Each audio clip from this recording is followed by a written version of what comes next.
Good morning students. आज हम mechanics का एक टॉपिक पढ़ेंगे, घूर्णी निर्देश तंत्र और कोरियोलिस बल। घूर्णी निर्देश तंत्र हम एक फ्रेम ऑफ रेफरेंस लेंगे जो स्थिर होगा और दूसरा फ्रेम ऑफ रेफरेंस लेंगे जो उसके सापेक्ष थोड़ा सा घूम जाएगा, तो उसको हम घूर्णी निर्देश तंत्र बोलेंगे। उन दोनों में हम संबंध देखेंगे, स्थिति सदिश का रूपांतरण, वेग का रूपांतरण समीकरण और त्वरण का रूपांतरण समीकरण, और साथ ही साथ कोरियोलिस बल और अभिकेंद्रीय बल भी हम निकालेंगे। तो हम शुरू करते हैं घूर्णी निर्देश तंत्र। जैसे ये हमारा पृथ्वी है, ये भी एक घूर्णी निर्देश तंत्र है, परंतु मैंने जैसा कि बताया था पिछले वीडियो में, ये नियत कोणीय वेग से घूम रहा है। पर इस पे जो वस्तुएं हैं, जो कण वगैरह, जो पार्टिकल है, पेड़ है, बिल्डिंग्स है, उनमें वो त्वरण अत्यल्प है, बहुत कम है। इसलिए हम इस पृथ्वी को व्यवहारतः इन जनरल हम उसको इनर्शियल फ्रेम ऑफ रेफरेंस कहते हैं, जड़त्वीय फ्रेम ऑफ रेफरेंस कहते हैं। परंतु रियली ये अजड़त्वीय निर्देश तंत्र है, क्योंकि ये घूर्णी निर्देश तंत्र है। तो जो भी घूर्णी निर्देश तंत्र होता है वो अजड़त्वीय निर्देश तंत्र होता है, और जिसमें जो ऐसा निर्देश तंत्र जिसमें कोई आभासी बल लगता है वो अजड़त्वीय निर्देश तंत्र होता है। जैसे कोई बस है, बस में हम चलते हैं, बैठे हैं, बस चालू होती है या रुकती है तो हमें एक आभासी बल महसूस होता है, तो बस भी हमारा अजड़त्वीय निर्देश तंत्र होता है। ठीक है ना। तो हम इसमें सबसे पहले हम दो निर्देश तंत्र लेंगे, एक तो एस और एक आर।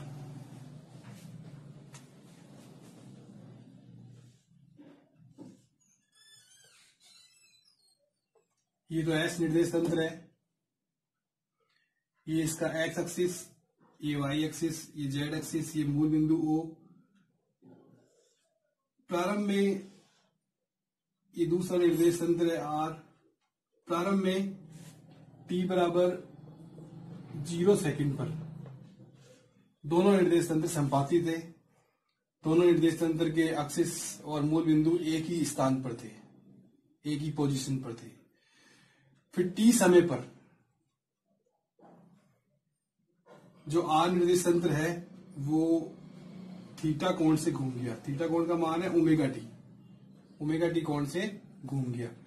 तो ये निर्देश तंत्र है, ये एक्सिस है एक्स डैश, ये है वाई डैश और ये है जेड डैश। ये आर निर्देश तंत्र है जो कि घूम गया थीटा कोण से। थीटा का मान हमने लिया है ओमेगा टी। ओमेगा कोणीय वेग है, नियत कोणीय वेग है ओमेगा। टी हमारे पास समय है। ठीक है। अब जैसे हम इसमें पहला टॉपिक करेंगे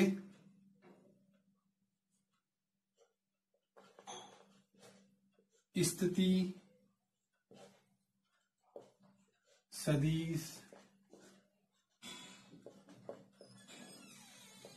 का रूपांतरण, इसी सदिश का रूपांतरण। तो एस तंत्र में जो कि स्थिर निर्देश तंत्र है, उसमें कोई बिंदु P है और OP उसका स्थिर सदिश है, और उसका इस सदिश हम R से डिफाइन करते हैं, और R डैश में R डैश। अब चूंकि R तंत्र है जो घूम रहा है, तो स्थिति सदिश तो चेंज होगा नहीं, केवल कोऑर्डिनेट्स चेंज होंगे, केवल निर्देशांक चेंज होंगे। तो इस कारण P के एस निर्देश तंत्र में जो निर्देशांक हैं वो हैं एक्स वाई जेड, और आर तंत्र जो कि घूर्णी निर्देश तंत्र है उसमें निर्देशांक है एक्स डैश, वाई डैश और जेड डैश। तो एस में जो स्थिति सदिश होगा आर, वो होगा OP equal to x dash. S में कौन सा होगा एक्स, और आई जे के क्या होंगे, एकांक सदिश होंगे, एक्स और वाई और जेड अक्षों के अनुदिश, जैसा कि हम जानते हैं। तो x Y J, x i cap, Y j cap, Z k cap plus में, ये हो गया एस में सदिश कण पी, कण जो पी पर रखा हुआ है उसका सदिश। और आर में क्या होगा, आर डैश, ये भी ओपी होगा, क्योंकि ये चेंज होगा नहीं, इससे सेम ही होगा। केवल निर्देशांक चेंज आएंगे। एक्स डैश आई cap dash plus Y dash j cap dash plus Z dash के कैप डैश। तो ये हो जाएगा, चूंकि इस ट्रांसफॉर्मेशन में इसी सदिश आर डैश बराबर है आर की, स्थिति तो चेंज होगी नहीं क्योंकि मूल बिंदु एक फिक्स जगह पर है, केवल एक्सिस घूम रहे हैं, कर्ण भी फिक्स फिगर पी पर, तो ओपी दूरी तो चेंज होगी नहीं, विस्थापन तो चेंज होगा नहीं, तो आर डैश बराबर आर। तो इस आर डैश को हम क्या लिख सकते हैं, आर। तो ये क्या हो जाएगा, एक्स डैश आई cap dash plus Y dash जे cap dash plus Z dash के कैप डैश। ये समीकरण नंबर 1। ये स्थिति सदिश का रूपांतरण समीकरण है, transformation equation for position vector. ये हमारा पहला समीकरण होगा, पहला इक्वेशन होगा। ठीक है, अब हम दूसरा लेते हैं, वेग रूपांतरण।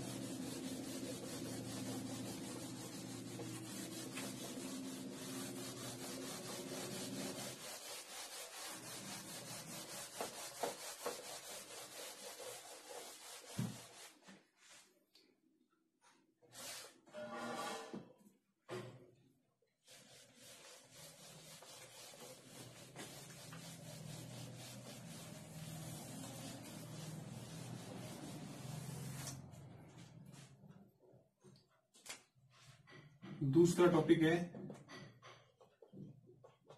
वेग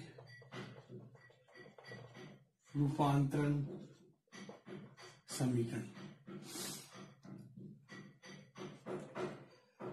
इसमें हम इस समीकरण का अवकलन करेंगे टी के सापेक्ष। तो हमारे पास में क्या आएगा, d are upon D T equal to x dash Y dash Z dash, ये तीनों परिवर्तित हो रहे हैं एस निर्देशांतर के सापेक्ष, और आई कैप डैश और जे कैप डैश और के कैप डैश ये भी एस निर्देशांतर के सापेक्ष परिवर्तित हो रहे हैं। तो दोनों परिवर्तित हो रहे हैं, तो दोनों का अवकलन होगा, यहाँ कोई भी नियत नहीं है। टी के सापेक्ष अवकलन कर रहे हैं, तो पहले X dash Y dash Z dash का अवकलन होगा, D x dash upon D T I cap dash plus D Y dash upon D T J cap dash plus D Z dash upon D T के cap dash plus X dash D I cap dash upon D T plus Y dash D J cap dash upon D T plus Z dash D K cap dash upon D T. ये हमारे पास में एक equation बन जाएगा।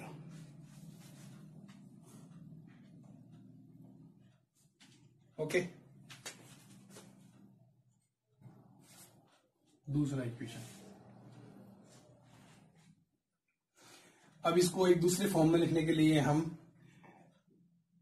S तंत्र में एक ऑपरेटर लेंगे, डी अपॉन डी टी, जिसको आर तंत्र में जो घूर्णी निर्देश तंत्र है, रोटेशनल फ्रेम ऑफ रेफरेंस है, इसमें लिख सकते हैं इस ऑपरेटर को D dash upon D T. दोनों एक ही हैं, परंतु ये आर तंत्र में है और ये एस तंत्र में है।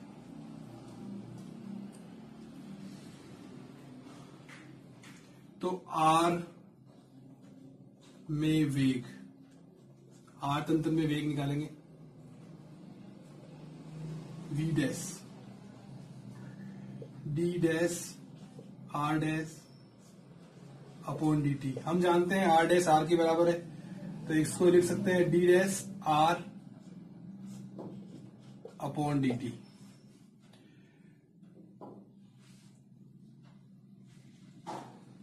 और आर की वैल्यू लिख देंगे, क्योंकि आर की वैल्यू है एक्स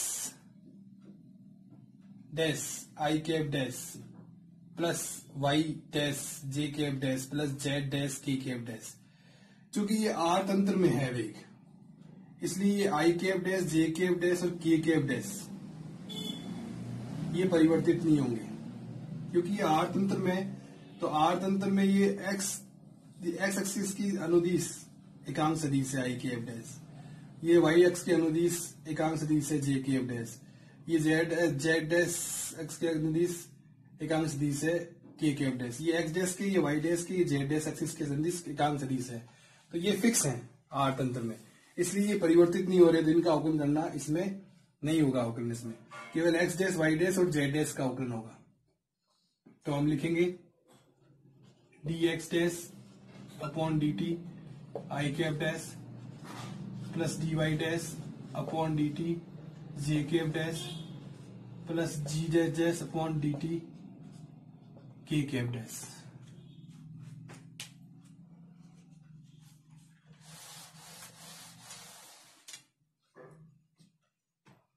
ये हमारे पास में इस पद की वैल्यू आ गई। ये समीकरण नंबर 3। अब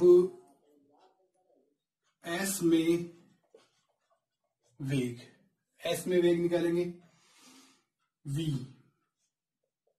संकारक क्या होगा d अपॉन डी टी, इसको लिखेंगे r, और r का मान इसमें x i cap plus y j cap plus z k cap लेंगे, तो इसका मान हो जाएगा d x upon D T I cap d y upon D T J cap d z upon D T के कैप। ये equation number 4। ठीक है, इसको नोट कर लो, फिर आगे चलते हैं।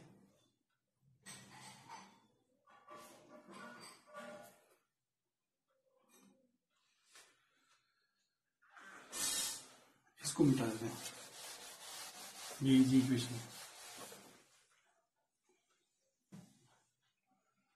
अब हमें मान चाहिए D I cap dash upon D T D Z cap dash upon D T D cap dash के cap dash upon D T का मान चाहिए। इसके लिए हम एक एकांक मैग्नीट्यूड का, इकाई मैग्नीट्यूड का एक वेक्टर लेते हैं आर, कैपिटल आर, कण का सदिश लेते हैं वेक्टर, जो कि ओमेगा कोणीय वेग से घूम रहा है। तो हम उसका डी के सापेक्ष अवकलन लिखते हैं। तो उसका पहले वेग लिखते हैं, वेग v बराबर ओमेगा क्रॉस आर। तो v को हम लिख सकते हैं d are upon D T equal to omega cross are, ये हम लिख सकते हैं। अब ये आर आर इनको हटा के हम इस ये ऑपरेटर की तरह काम में लेंगे, डी अपॉन डी टी बराबर ओमेगा क्रॉस। हम इससे एक ऑपरेटर लेंगे, D upon D T equal to omega cross. तो वो किस पे लगाएंगे, D I cap dash upon D I cap dash और जे कैप डैश और के कैप डैश पे लगाएंगे। जैसे ये आर वेक्टर है ना, इसी पर ये आई कैप डैश, ये आई कैप डैश, इस तरह से ऑपरेटर लगाएंगे। D J cap dash upon D T equal to omega cross J cap dash. इसी प्रकार से टी के cap dash upon D T equal to omega cross K cap dash.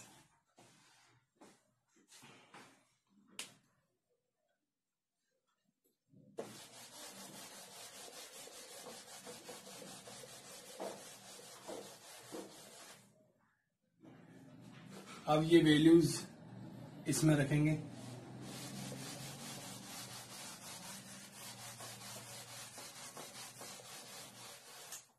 समीकरण number equation 2 से D R upon D T को हम लिख सकते हैं v, D x dash upon D T dash को लिख सकते हैं v डैश इक्वल टू नहीं आएगा, प्लस आएगा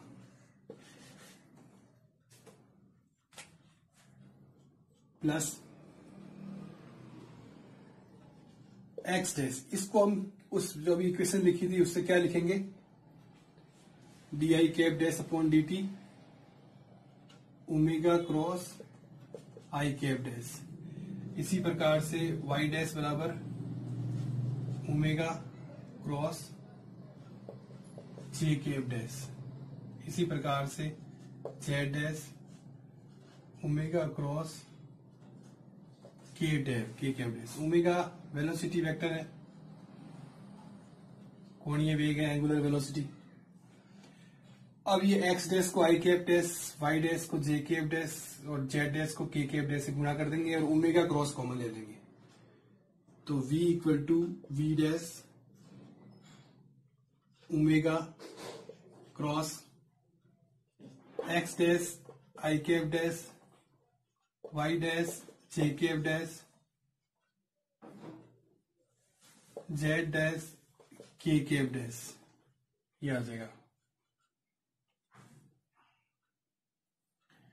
तो v equal to V dash plus omega cross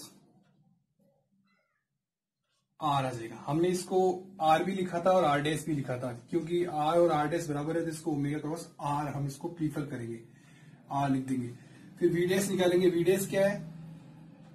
velocity, particle velocity in rotational frame of reference, R frame of reference. तो V dash का मान क्या आ जाएगा? We get the value of V dash which is V dash vector equal to V vector minus omega cross R, equation 4।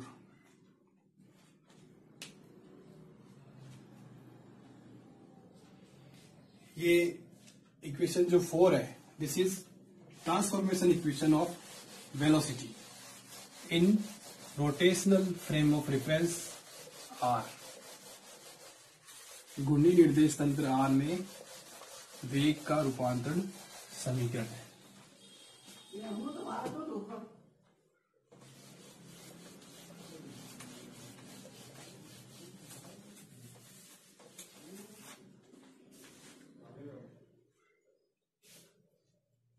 अब हम तीसरा topic लेंगे,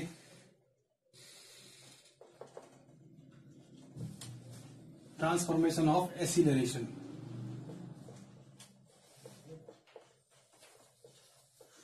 त्वरण का रूपांतरण। उसके लिए हमने जो ऑपरेटर लिखा था एक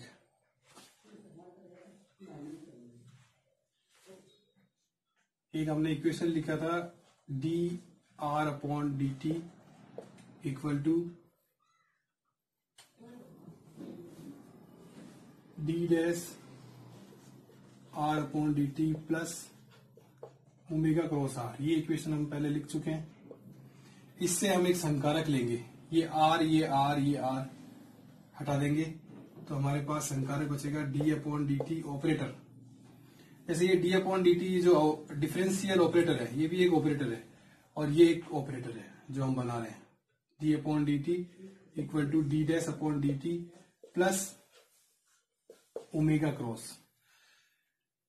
ये एक तरह से डी अपॉन डी टी जो कि एस निर्देश तंत्र में ऑपरेटर है अवकलन का, D dash upon D T जो कि आर निर्देश तंत्र में ऑपरेटर है, उनका आपस में रिलेशन है। ये जो ऑपरेटर है, ये ऑपरेटर हम इस पे अप्लाई करेंगे।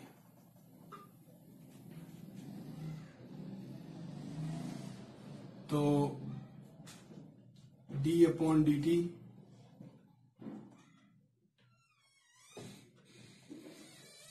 D R upon D T equal to D dash upon D T plus omega cross, ये अप्लाई करेंगे इस पे D dash are upon D T plus omega cross R. ठीक है, हम निकाल रहे हैं एक्सीलरेशन ट्रांसफॉर्मेशन इक्वेशन। उसी में हमारे पास में अपकेंद्रीय फोर्स और कोरियोलिस फोर्स आ जाएंगे। तो अब देखो इसमें ये हो जाएगा double derivative D square R upon D T square. ये इसका करेंगे डेरिवेटिव तो ये हो जाएगा D dash square R upon D T square plus इसका करेंगे, ओमेगा कांस्टेंट है तो सिर्फ आर का होगा, omega cross D dash are upon D T. इससे तो हो गया, अब इससे करेंगे plus omega cross D dash are upon D T. इस पे लगेगा ये, फिर ये इस पे प्लस ओमेगा क्रॉस आर, तीनों वेक्टर हैं। ठीक है, अब हम क्या करेंगे, ये जो हमारे पास में इक्वेशन आ गई है, ये तो एक्सीलरेशन है एस निर्देश तंत्र में, तो इसको लिख देंगे ए, और ये आर निर्देश तंत्र में है, ये ए डैश प्लस ये omega D dash are upon D T. इसको हम लिख सकते हैं वी, क्योंकि ये संकारक जो D dash upon D T है, इसको डी अपॉन डी टी भी लिख सकते हैं, क्योंकि एस निर्देश तंत्र में संकारक है डी अपॉन डी टी, और आर निर्देश तंत्र में संकारक है D dash upon D T. तो आर निर्देश तंत्र में संकारक है D dash upon D t, और ये आर जो इसी सदिश है ये एस निर्देश तंत्र का है, तो इसको लिख सकते हैं हम डी अपॉन डी टी। अगर एस निर्देश तंत्र वाला लगाएंगे तो ये वेलोसिटी वेक्टर बन जाएगा, एस निर्देश तंत्र में पार्टिकल की वेलोसिटी, और ये दो बार है तो ये दो लिखी जाएगा यहाँ, plus omega cross are.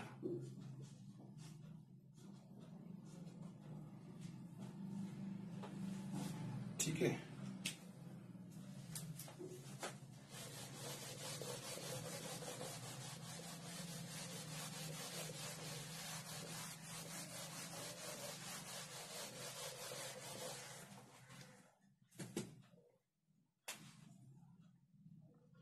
A dash की वैल्यू निकालेंगे, A minus 2 omega cross V dash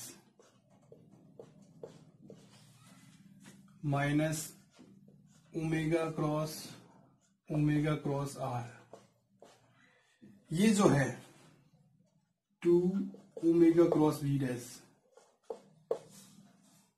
omega cross V dash भी लिख सकते हैं इसको, ठीक है ना, वी डैश भी लिख सकते हो, वी भी लिख सकते हो, क्योंकि D dash are upon D T है। तो ये 2 ओमेगा क्रॉस वी डैश, ये जो है हमारे पास में, ये त्वरण है, और इसको बोलते हैं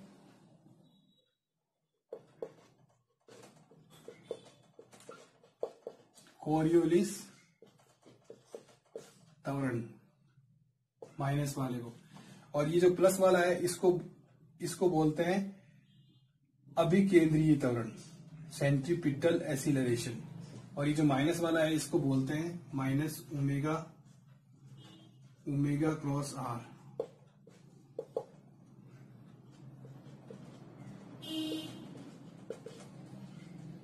अब केंद्रीय त्वरण,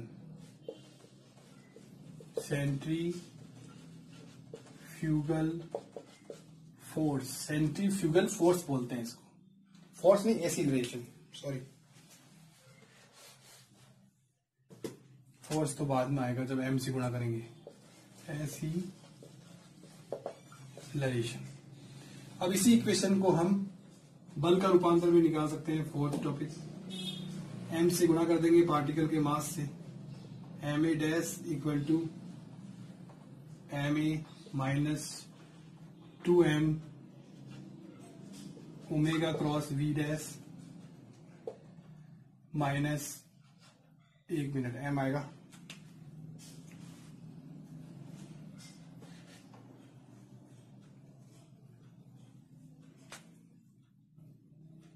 M omega cross R. Okay, ये एम ए डैश, इसको लिखेंगे एफ डैश, इसको लिखेंगे एफ, और ये ऐसे ही रहेगा 2m omega cross V dash minus M omega omega cross are.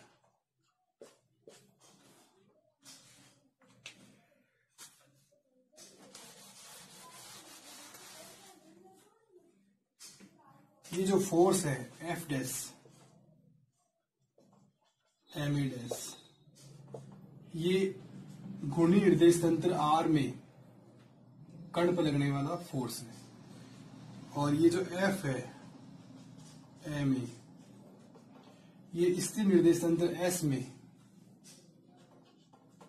कण पे लगने वाला फोर्स है, और ये -2m omega cross V dash, ये कोरियोलिस बल है जो निर्देश तंत्र में कण की गति के कारण लगता है, और ये -m ओमेगा क्रॉस आर, ये अपकेंद्रीय बल है, सेंट्रीफ्यूगल फोर्स, जो निर्देश तंत्र की घूर्णी गति के कारण लगता है, निर्देश तंत्र के घूर्णन के कारण लगता है या लगता हुआ प्रतीत होता है। दोनों आवासीय बल हैं, इंपॉर्टेंट है। कई बार एग्जाम में ये पूछ लेते हैं कि कोरियोलिस बल का सूत्र लिखो, फार्मूला लिखो, तो आपको ये लिख के आना है -2m ओमेगा क्रॉस, ये पूरा नहीं लिखना है, केवल ये लिखना है -2m omega cross V dash. Coriolis force का फार्मूला सूत्र लिखिए, कोरियोलिस बल किसे कहते हैं, तो -2m omega cross V dash. और ये भी लिख सकते हो कि कोरियोलिस बल घूर्णी निर्देश तंत्र में कण की गति के कारण लगता है, और घूर्णन के कारण जो लगता है वो होता है अपकेंद्रीय बल। ये स्पष्ट रूप से आपको मालूम होना चाहिए। और घूर्णी निर्देश तंत्र अजड़त्वीय निर्देश तंत्र होता है, उसमें जो कणों की गति होती है वो न्यूटन गति के नियमों के अंतर्गत होती है, और इन बलों को हम जड़त्वीय बल कहते हैं, क्योंकि ये द्रव्यमान के समानुपाती होते हैं, क्योंकि ये m के समानुपाती होते हैं, इसलिए इनको हम जड़त्वीय बल भी कहते हैं। तो ये स्पष्ट हो गया कि घूर्णी निर्देश तंत्र अजड़त्वीय निर्देश तंत्र होता है, और इसमें हमने चार तरह के रूपांतरण देखे। एक तो स्थिति का रूपांतरण, एक वेग का रूपांतरण समीकरण, और एक त्वरण का रूपांतर समीकरण, और एक बल का रूपांतर समीकरण। ये हमारा है घूर्णी निर्देश तंत्र और कोरियोलिस बल।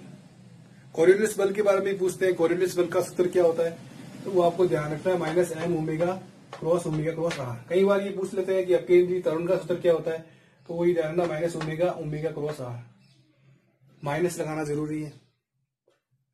आपसे ये भी पूछ सकते हैं कोरियोलिस त्वरण का सूत्र क्या होता है, तो -2m omega cross V dash. ये सब आपको याद रखना पड़ेगा, क्योंकि एग्जाम तो आपको ही देना है। ठीक है, तो आज का ये टॉपिक हम यही समाप्त करते हैं। Thank you.